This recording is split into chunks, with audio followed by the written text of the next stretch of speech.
Okay. I believe that I think, as you quickly pointed out, I think that during the Scottish referendum campaign, people were able to begin to see, as Craig pointed out, that the diminishment of the credibility and weight. We can't believe absolutely everything. It's hard to see with regard to Corbyn, but more also with the Brexit referendum as well. I think that this has, the way that.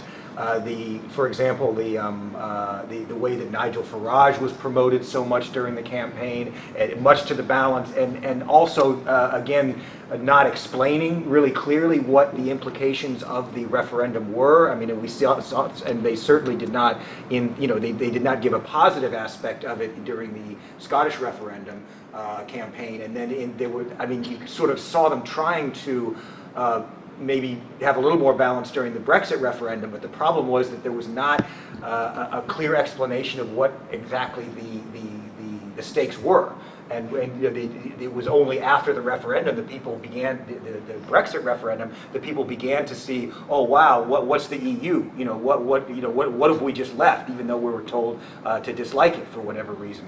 So I think that I do think that the press, maybe not just the EU, but the press, the BBC, but the press more broadly is being brought more into disrepute now, especially when we see that extremely disturbing, a demonization of the judges on the Daily Mail, saying enemies of the people. I mean that, and that's for all of the UK to see. So I think that the press more broadly people are beginning to see the very powerful role that they play, how that will play out in the future with regard to the evolution of Brexit, and possibly another referendum has yet to be seen. But as I pointed out in the movie, I don't think that they can have the credibility, but they still got the really big media guns, and that's what has to be combated or somehow dealt with if and when a new Scottish independence referendum campaign comes about.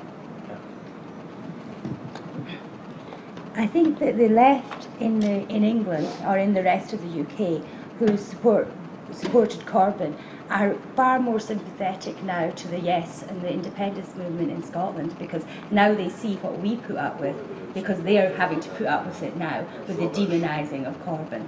You don't think they are? I would say that the left are sympathetic of somebody like Paul Mason, for example, and various other of the left-wingers in England are being more sympathetic. Then on the other side with Corbyn is there's things that Corbyn stands for that is mainstream in Scotland, yet demonised by the BBC and the rest of the UK, such as anti-Trident, anti-austerity. The BBC doesn't try and demonise Nicola Sturgeon for being anti-Trident, but they do demonise Corbyn for it. And the other stuff they do. So that seems interesting to me, that they will pick on anything to demonise.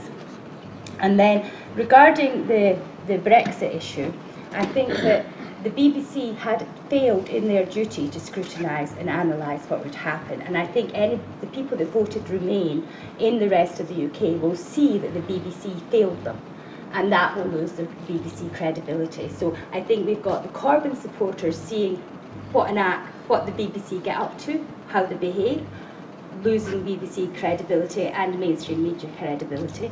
The fact that they failed the Remain camp by properly scrutinising Leave loses them credibility. So I would say that we probably have a slightly easier task.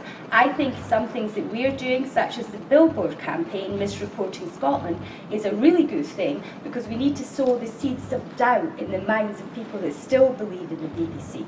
And I think that that's what we should be looking to do. Sorry, I didn't catch your name. You seem to be quite vocal in your disagreement in that. Do you want to say something? Hello? Yeah. You seem to be quite vocal in your disagreement. Do you want to say something? No, I just didn't see what Corbyn's got to do with what's happening in Scotland, because he doesn't seem to care. Yeah. Well, it's a legitimate question, though, isn't it? I think that the comparison between what's happening in England and what's happening in Scotland. No, I can't see a comparison between Scotland and Corbyn. We're talking about BBC bias, though, aren't we? That's what the discussion's about, so I think it's pretty relevant. Aye, in the Scotland referendum. Well, the No, question no, was David more Corbyn. general. I mean, That's what I I'm- agree that Corbyn doesn't have anything to offer Scotland. That's a different question. That wasn't the question. The question is, do we see parallels in the way the BBC is treating Corbyn in the rest of the UK? And there's definitely parallels in the way they treat Corbyn and the way they treated the independent supporters. Even if you look at the issue of cybernats, now they had Corbynats or whatever they called them online. You know, abusive online. The people that are most abusive online, let's be honest, are the unionist trolls and, you know, the right-wingers. Craig? I think there's a temptation we have to resist. I mean, when Corbyn was first elected and then the Labour Party started getting it completely in the neck from the BBC and the Labour Party started complaining, my first thought was, I didn't hear you bastards complaining when you're doing the same thing in the referendum campaign, and you were complicit. But while that is true, it's not false, and it's a perfectly natural reaction, I think we do have to say that the Labour Party in England is a different thing nowadays to the Labour Party in Scotland. Kezia Dugdale and her people are not supporters of Jeremy Corbyn. Almost everybody who was in the Labour Party in Scotland who would have been a sort of Corbyn supporter, all the proper left-wing socialists, socially concerned people in the Labour Party in Scotland have all left and joined the nationalist movement. The only people left in the Labour Party in Scotland are right-wing, Blairite neoliberals with a neoconservative foreign policy agenda. So it's not really relevant to Scotland in that sense. We have a different political situation here where you can't argue that the Labour Party, the rump Labour Party in Scotland, is an awful lot to do with the left. And I should say, and there probably are a few misguided socialists still hanging on in the Labour Party. I don't wish to damn every single member of the Labour Party, but I think they will eventually realise how stupid they are and come over. But there is a question. I mean, there is no doubt that the extraordinary bias of the BBC doesn't only apply to Scotland in the referendum. I mean, we saw it in the most naked possible form.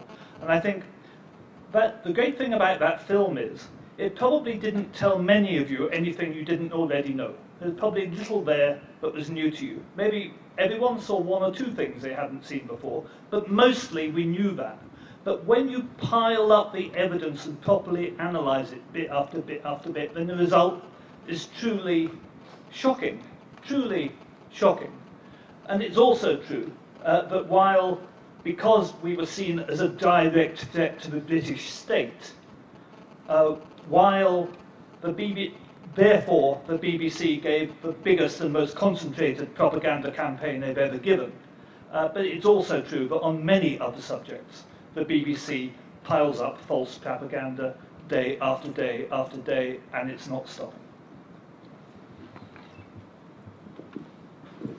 I have a couple of questions asked and written down by people in the audience, and the first one is this, unnamed.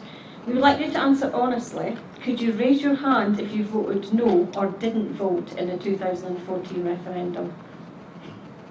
Is that nobody? Okay, one down. Two. I don't have a vote here. That's the only Okay, fair enough. I have another. Oh, sorry, another one. Yeah.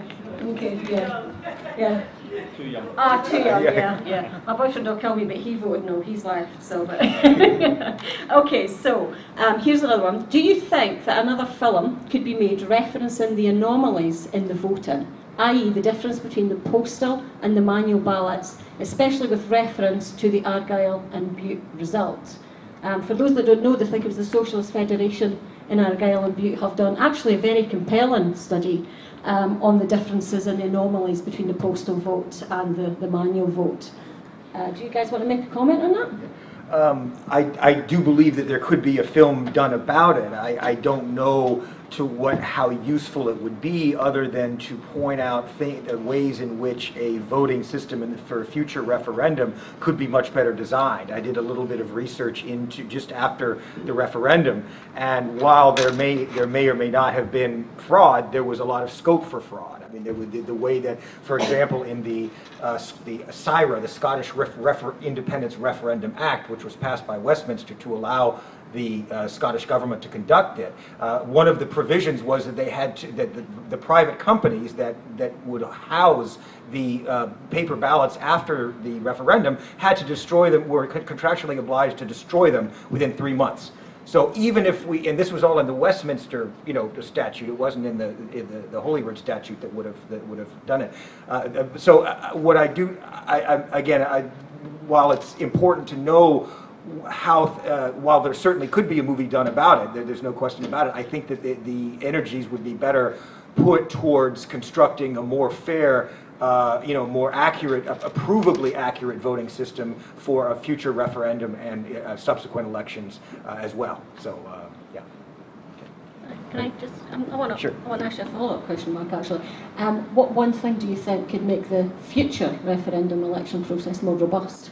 I think that's a very good question. My own belief is that if it's under the electoral commission that is currently in place, that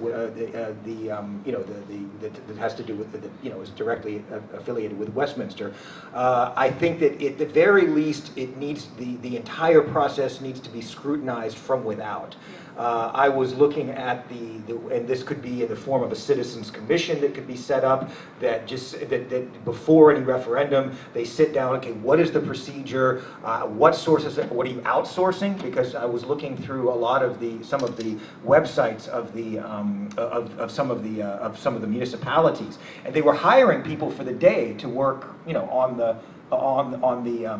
during maybe working in the voting centers, etc. And they had the training courses they had on PowerPoint.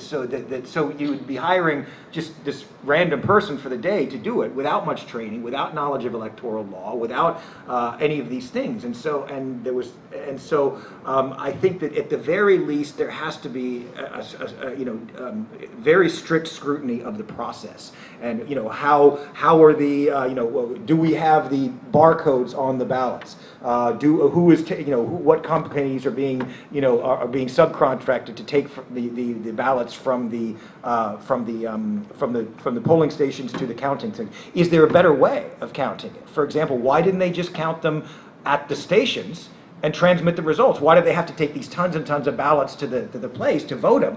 I remember dumping them out on the table. And when they could just as easily, with monitoring, counted the votes in the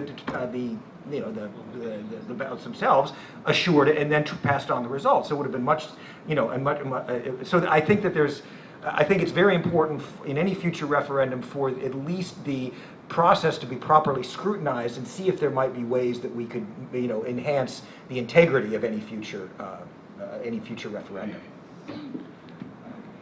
I see somebody back there, but did you want to answer some more, and then before we take this question? We'll let Denise answer, and then we'll ask. Why does the postal vote have to go to England to get counted? Why can't it be counted in our country, your referendum?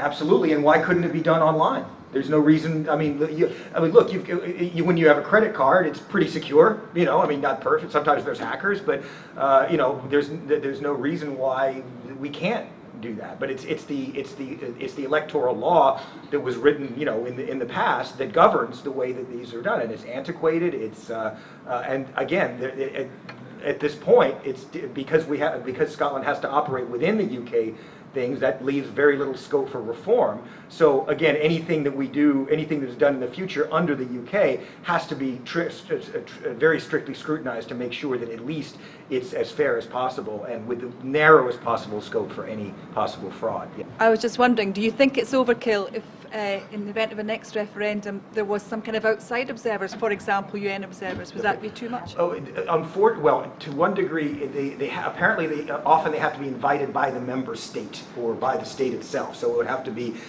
for example, the Carter Center does observing, but they have to be invited by and welcomed by the election authorities. Also, with the OECD, there's a group within the OECD that does election monitoring, but they have to be invited by the state. So it's something that maybe could be done, but it would have to be how you invite them and whether Scotland fits those formalities to be able to be invited. I should say personally, I think it's absolutely essential to have international observation. The OSCE, the Organisation for Security and Cooperation in Europe, has an organisation under it which is named ODIHR, which is actually ODIHR, the Office of Democratic Institutions and Human Rights, and it's based in Warsaw. And it monitors elections throughout the member states of the OSCE where it's asked to do it, where the OSCE as an organisation agrees to do it because it's necessary and where the member state agrees. But member states who have agreed include Russia, include even Belarus, before Belarus was suspended, include Ukraine. As far as I'm aware, no member state has ever refused when there's been a question raised as to whether it is necessary. Now, that doesn't mean that they always accept the results. Russia, for example, was heavily criticised by ODIHR for its process, but it accepted the process. But there's a very, very important point to this, and I should say I've done it myself. I've monitored elections for the OSCE. The OSCE will send a team at least 6 months before the election of experts who will analyse media as part of their election observation. They don't just analyse the polling stations and the ballots and the count, although they do that, but they will analyse the media. And they will analyse them in terms of both the state and the private media, in terms of the, I'll take your point in a moment, in terms of both a qualitative and a quantitative analysis of the time given to each side of the argument. And that would be because the truth is, come Indie Ref 2, which I say is not very long to wait, we will face exactly the same from the BBC again. The BBC will do exactly the same again, and we have to come up with things that will put a brake on the BBC. My own view, because I'm not a very subtle person, is that we say to the BBC, once we get independence, we're closing you down, all you buggers are sacked and you can reapply for your jobs. And that might make them think.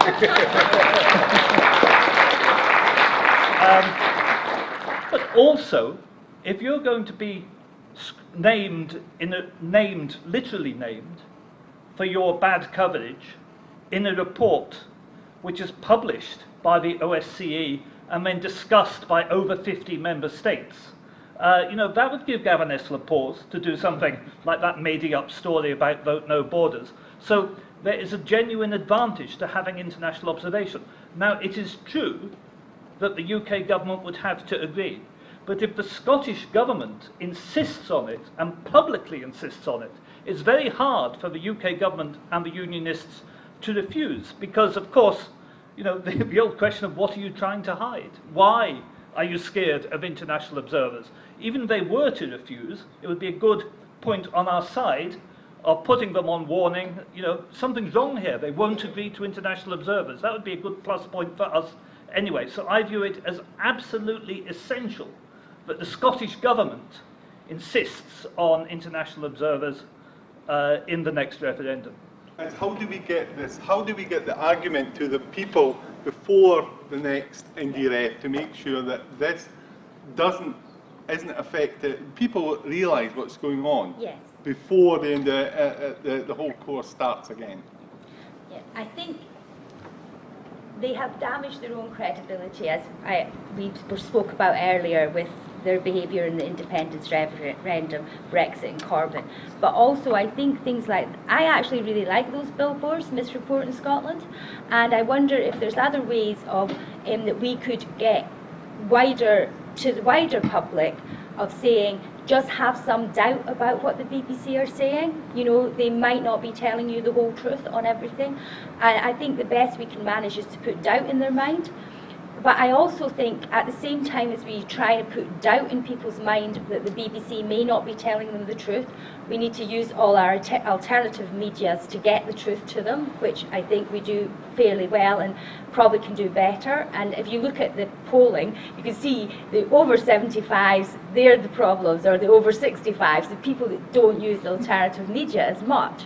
So they are a particular problem. That's why I think billboards are quite good. It's getting back to the original question from the chap there about counting the votes inside, you know, inside the libraries and the community centres.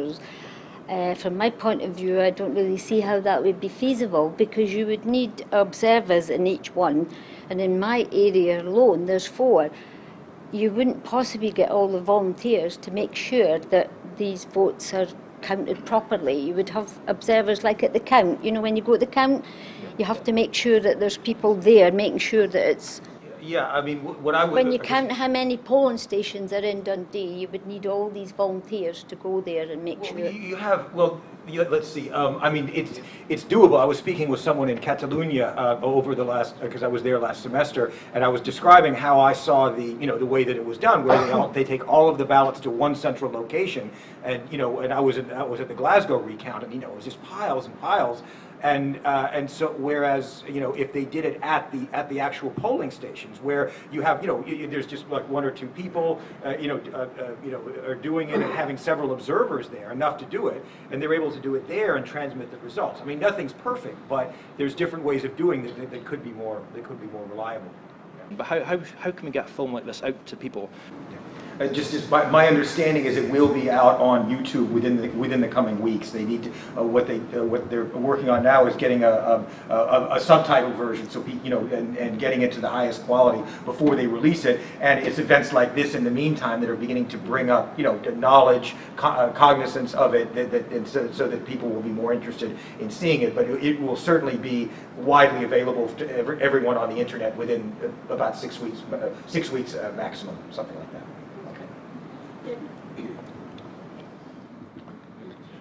You want to answer? No. No. Next. Yeah, you got a question? Yeah, I mean, it's a professionally made documentary. Has it been offered to the likes of Channel 4, Channel 5, or even ITV for sticking on at some point? Because people, you just have to look at Gogglebox. People will sit and watch something because they're sitting on their backsides on their settee and they can't be bothered changing the channel. And if they get interested in it, they may continue to watch it. Whereas, anecdotally, I would say, if you're looking for someone on YouTube, you're already converted. We've got to get out of the yes bubble and reach out to basically the people who don't understand what's been going on. And the way to do that would be using the media. Obviously the BBC wouldn't show it, but Channel 5 or Channel 4 might be interested. We have been thinking around it, and we have initiated contact with Channel 4, but the feedback we're getting basically is that they don't, they don't wage war on each other, and it's all the same industry. And the guy who's commissioning at Channel 4 might want the job in the BBC next, and you know, just the way it works, they're unlikely to do it. Just one thought that occurred to me as well, that no question about, you know, how do we get more knowledge of this? And it was a very important point that the use of social media changes. There really is a very close correlation between the percentage that use social media in different age groups and the percentage that voted yes in different age groups. Use of social media is actually probably the biggest marker, the most reliable marker you can find as to judging whether someone was a yes or a no voter. And that's something which we should continue to test. So social media is extremely important. And the gentleman over there who has a Facebook page, etc., you know, all of us can do that. We can all do that. And that's a way to help get the message across. And once this is available, we can all push it on social media. And it should always be a singing to a choir problem. But one thing that's also very important, I must say, I miss Alex Salmond. They 3 times in that video, you saw Alex Salmond refused to pay the game, where he turned around and said, are you comparing me to Mugabe? Is that your view? Is that the BBC view? You're not supposed to have an opinion. Oh, that's the British Brainwashing Corporation. And I think it's essential that the Scottish Government representatives and the SNP representatives don't always just play the game and try and be the establishment, but sometimes call it out. And Alex was very good at that, and I'm afraid to say I've not seen much of it lately.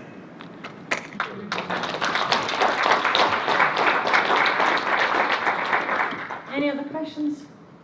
Can social media be manipulated so that they make sure that we are just talking to ourselves and we're not getting outside our bubble, And how to get round that? I think it must be possible for them to manipulate it. They certainly can manipulate, because if you look at Facebook have the, what adverts or what things you're likely to buy come up. But the thing is, I don't think Facebook would have an interest in manipulating the result of the Scottish independence referendum. So that's the good thing about it, because it's controlled by people that isn't the British state that's controlling it, for example. Although you're saying that Facebook probably doesn't have an interest, all big corporations, at risk of sounding conspiracy theory, all big corporations have interest in results of any kind of referendum or national vote. So I don't believe that. I don't believe that Facebook just had nothing to do with it. I think the most important point is that by and large, what the BBC did didn't work.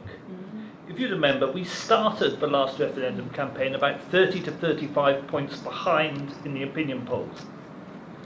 And we made a gain of about 25 points. We knocked out of that lead. Okay, we didn't win ultimately, but we gained massively. We went up from approximately 30, maybe 32% to 45% during the course of the referendum campaign. That's amazing. We weren't going backwards while all that was happening. We were going forwards despite all that happening. And I personally have no doubt at all that when we go for it again, we will go forwards again despite all that happening. That will all still happen. We can't stop that. That's going to be very hard to stop.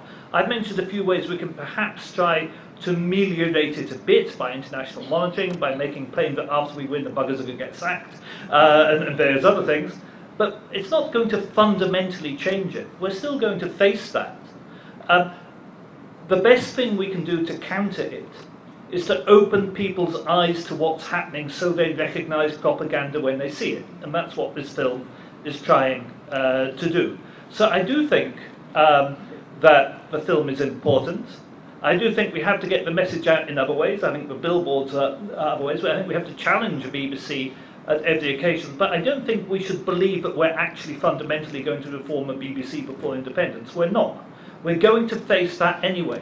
But we made headway against them last time. We're going to make headway against them this time. We don't need to make that much headway this time. We're starting not nearly so far behind, and I have every confidence we're going to win the next referendum. So that's the optimism.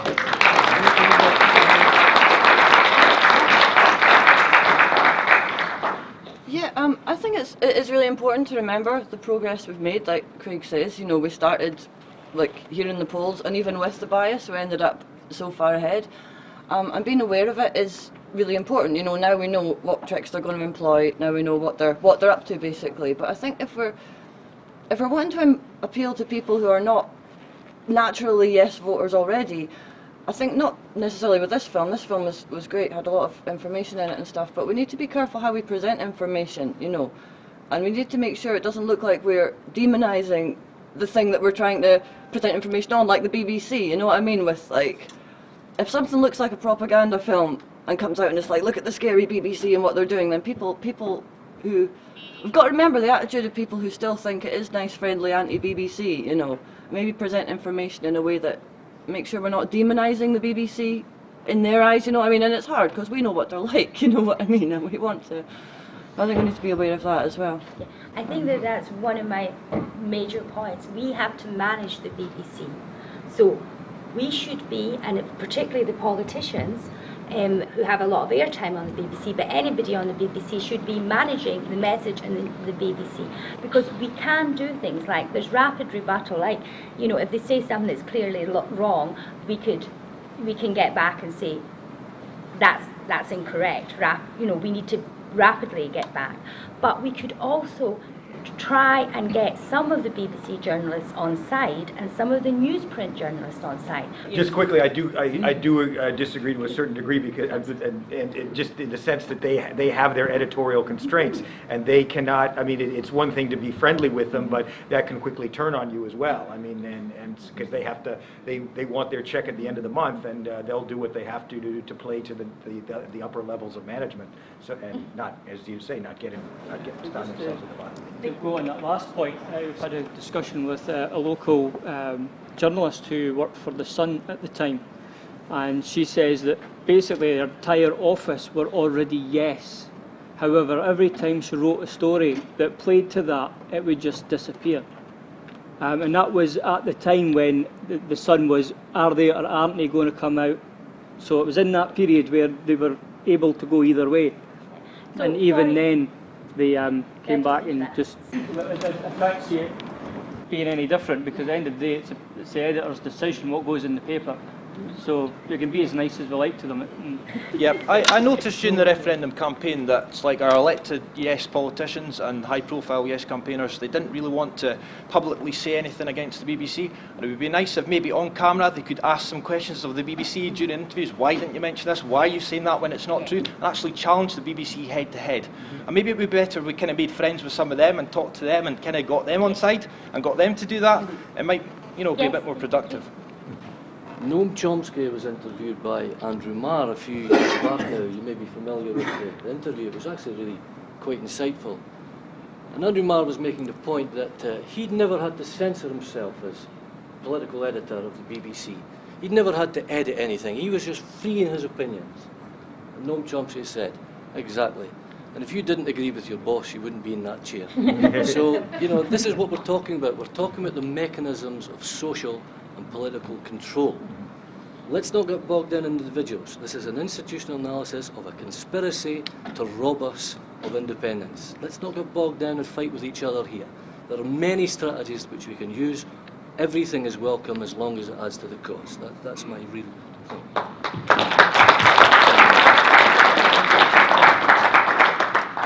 I think you only need to look at Andrew Marr the last couple of weeks after Brexit. It's been appalling, the stuff he's coming away and the right-wing process that he's allowing now, completely unquestioned. If he's not uncensored in that, he should be bloody ashamed of himself. Is there any other questions? Oh, yeah. Well, it's a question as an observation. I think what went on Thursday night with Bernard Ponsonbay's interview with Fallon will have opened up some people's eyes. Scotland Tonight probably doesn't have a great readership, viewers, but I'm sure some people may have been asking the question, why did the Minder come in and try and break up that interview? Does this go on that we don't normally see, that Ponsonby just kept hammering home? You're not answering the question, you're not answering the question, but that's not the question I asked. Answer the question. And the interview was terminated by the Minder. How many times does that happen off camera that we don't see? Yeah. We only see the finished edited product. And that one on YouTube, it's on YouTube. To me, I thought, when was the last time we ever saw that on the TV? any other questions? Not so much a question, but a comment that one thing that we can do positively is try and set the agenda ourselves. And because an awful lot of the Yes campaign, it was responding to an agenda that was set by the No or by the media. But we should be drawing attention to the areas that really matter and to the points that we can make and that we're strong on. I mean, obviously from the Scottish Unemployed Workers Network, I'm going to say we should put welfare at the centre, but I think it's already at the centre of the Yes campaign. And I think that if we're campaigning on issues like welfare, and we have all the points and they've got to answer them, and if you make it strong enough and you make that campaign on the streets strong enough, it just gets harder for them to ignore it. So I think it's concentrating on the key issues and not just always being the people responding on the back foot. On that note, I would thoroughly recommend I, Daniel Blake. Any other questions? On the question of how, being able to push back, here I'm going to raise a slightly wider question, which this is a way back, I think, to wind up a meeting shortly. That's why I'm doing it now, so no one can come back at me. I think it was a big mistake to try to go into the last referendum campaign with too much of a don't scare the horses attitude. The idea of saying to people, basically, it's fine, vote for independence because it doesn't matter because nothing will change. You still have the Queen and you still have the pound and everything will be exactly the same as if you didn't vote for independence, which of course begs the question, in that case, why bother? And so to have a situation where you're saying we want to keep the monarchy, therefore when Nicholas Witchell comes on, as we saw there, explaining how the Queen would be terribly sad and this would all be dreadful, you're not going to gain by that anyway.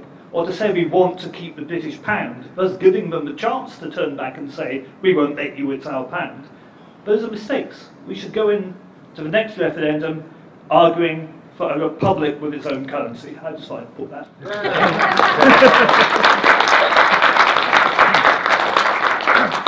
I certainly want to concur with that. I remember when I began writing for for Newsnet a couple of years prior to the referendum, and for me, who has never lived here for any length of time, I was just so enthusiastic. It's like you can do all these amazing things. You can write your own constitution. You can become a republic. You can abolish aristocratic privilege, so you don't have dukes and viscounts or viscounts or whatever. You can get rid of that.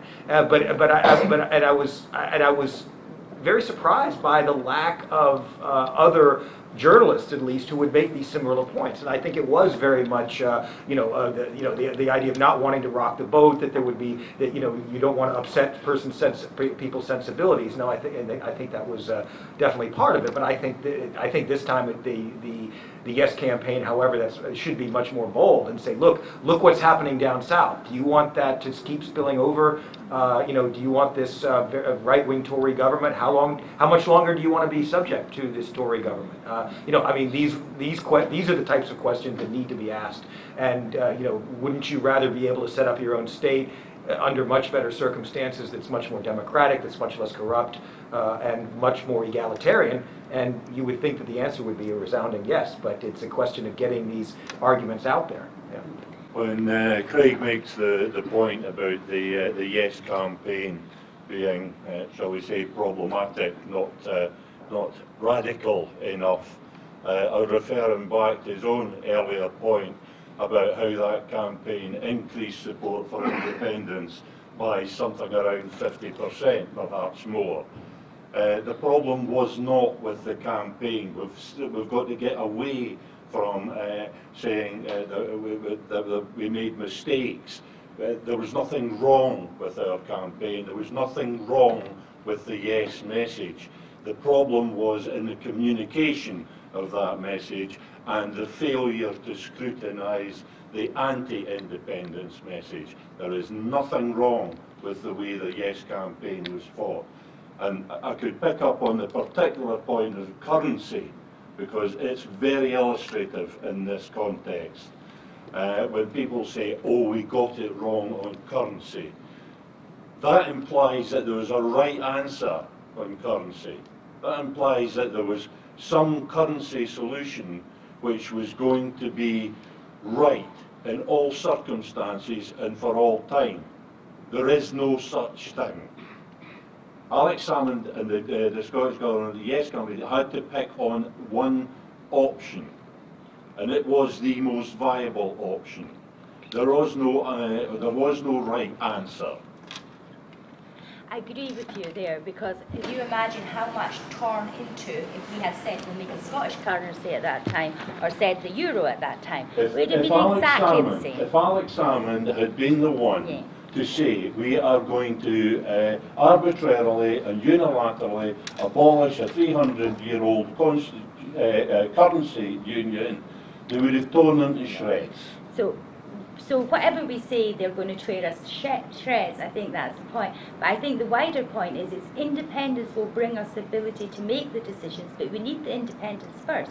No one is going to abolish the House of Lords, let's be honest. No one's going to abolish the monarchy, I mean, while we're in the UK.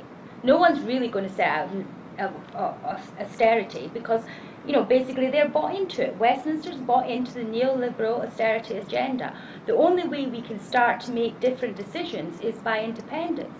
So I always feel like I'm not really caring what's in the white paper. It's what we do once we get the yes vote that counts. Then we make our decisions. And I try to persuade that. When people say, tell me the answer to how much a first-class stamp is, I'm like, we'll decide once we're independent.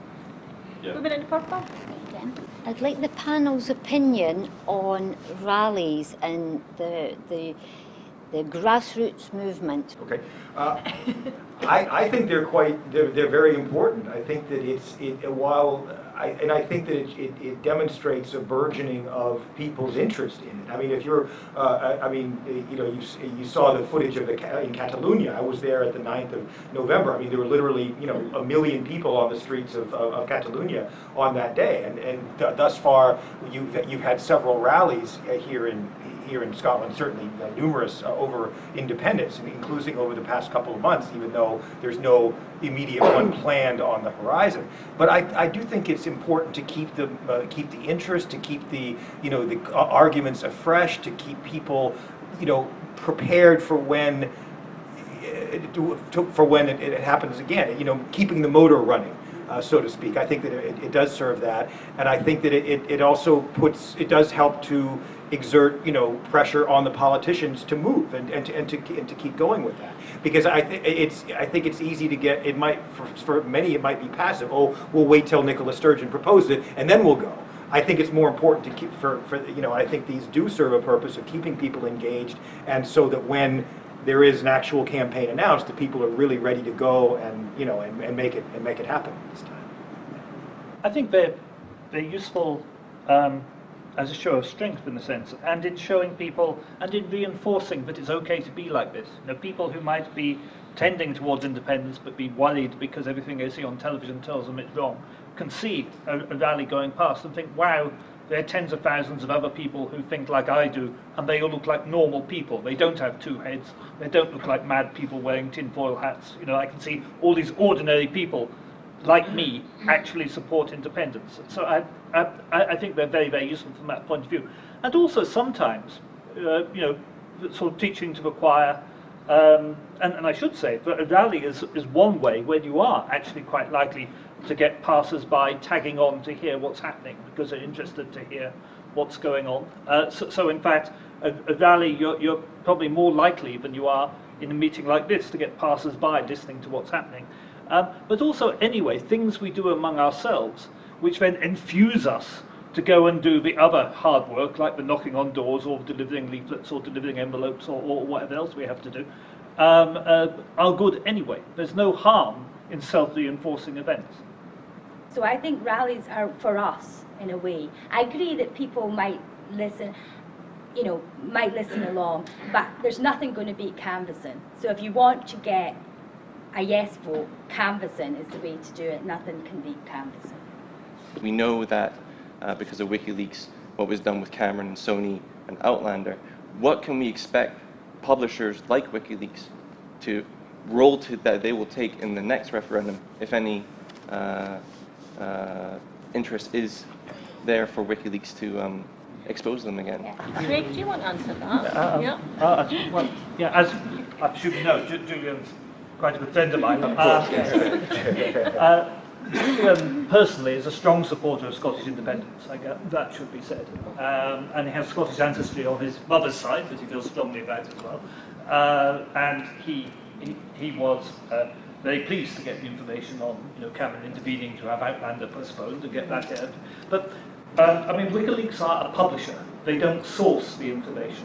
They publish information that gets leaked to them. And that, of course, was part of the Sony leak. It would be great. We are doing our best. I get material leaked to me through former colleagues in the Foreign Office that I pass on to WikiLeaks, obviously. We are doing our best with the Scottish office. We don't have any regular and reliable sources yet, but one thing I can promise you is that anything WikiLeaks can get that promotes the cause of Scottish independence, it will get and will publish, that's for sure.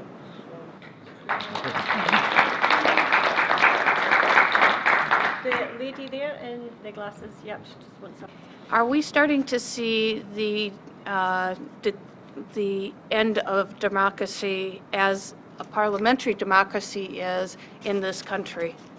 Is this a rise of something more threatening? I confess I'm very deeply concerned about the direction that this is that the UK has taken, and I kind of detected this even years ago. I didn't know how it would manifest itself, but I knew that, you know, for example, with Brexit, I know David Cameron was very confident that he could easily win it, and the European, he went to Europe. He said, look, you know, we can win this easily. Just give me a few concessions, and I'll go back.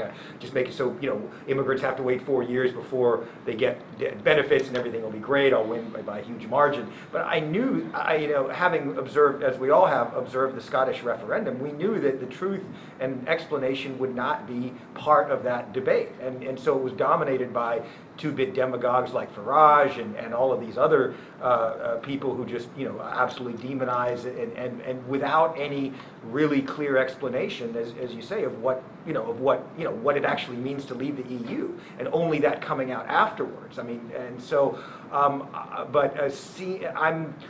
I am encouraged by the court decision, and I really hope that it does, you know, make it so that it is more of a parliamentary democracy, because when you look at it, I mean, you had the election of Cameron, then you had, of course, the Brexit, and then all of a sudden, how did Theresa May get selected? Why did she get selected? Who selected her? Was it just Murdoch and Dakra and the Daily Mail and all that, and who decided? I don't know, you know. But nobody voted for her, and then she within a few days she becomes prime minister, and she's saying, well, Brexit means Brexit. We're going to plan it out with these people, and then we're going to go to Brussels. And again, and you saw the thing with Renault or with Renault, and they gave them some promises. So it's very likely that Nissan knows more about the Brexit strategy than the British Parliament. I hope that the worst has passed in a certain way, but I don't know. I hope that Parliament can fight back and take back more. But the problem is, even if Brexit is reversed or something like that, it's like the United States with Trump. You've got a very, very angry part of the population that's not going to be satisfied, with anything. And so, just to agree, I am disturbed, and I just hope that that it can be contained to some degree, and I think that starts with at least a Parliament, taking on their proper role of determining constitutional issues. Yes. I think that the behaviour of Theresa May and the Conservative government for Brexit is disgusting. It is the worst behaviour I have seen. She has not come out and condemned those Daily Mail headlines. She has not. She should be condemning them. They should go to Levinson, and that rag should be shut down. To be honest, that is incited hatred against those judges, and it's put there so that the Supreme Court judges will be threatened, because that's who they'll go after next, the Supreme Court. I think it's dangerous. It's dangerous to have people 8 years of austerity while the rich get richer and blame it on immigration, cut their services and say it's because of immigration. I am not surprised that English working class and Welsh working class voted for Brexit, because that's what they've been putting up for. They have been fed hate from the Daily Mail and the Daily Express year on year, and that's where they've got to. And that ruling elite of, it's not Boris, Murdoch and Boris and the rich people in the city, they've got plans for us. They've got plans to turn us into something, a Hong Kong-style tax haven with slave wages and no workers' rights. They've got plans, and they're using Brexit as that opportunity. But the government had complete dereliction of duty, and completely the worst, most disgusting government in Europe. Well, as long as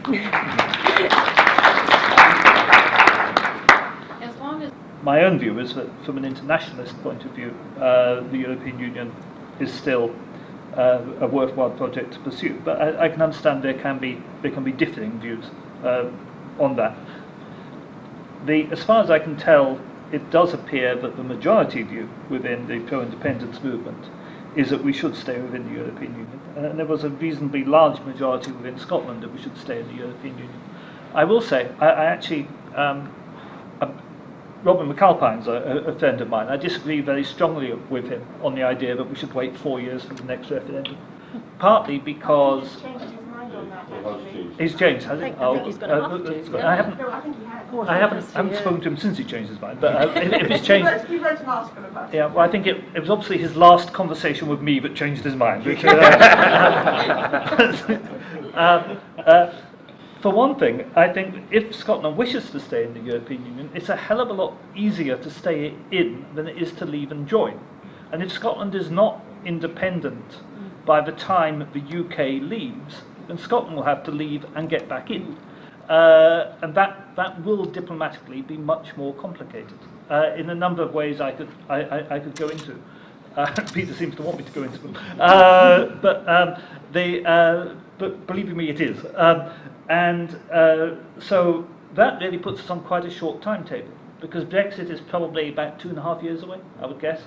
And so that means we have to be fully independent before 2.5 years in order to avoid going out. There is no way, there is absolutely no way, and I worked for 4 years of my life on Poland's EU accession.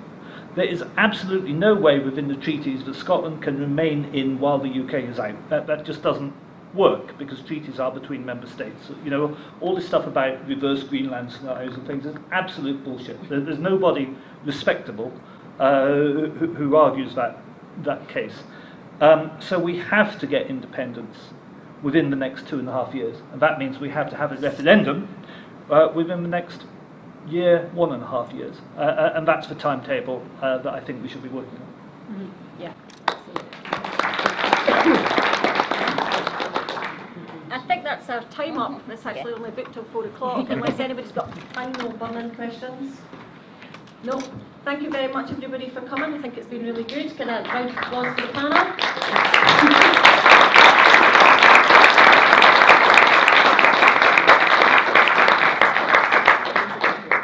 The video will be uploaded. Everybody who's bought tickets or got tickets on Eventbrite, I will email everybody and let you know where and where it's going to be uploaded, in case you want to watch it. My son's desperate to watch it. I don't know why. But thank you very much, everybody, for coming, and that's pretty much it. Bye. Yeah. Oh,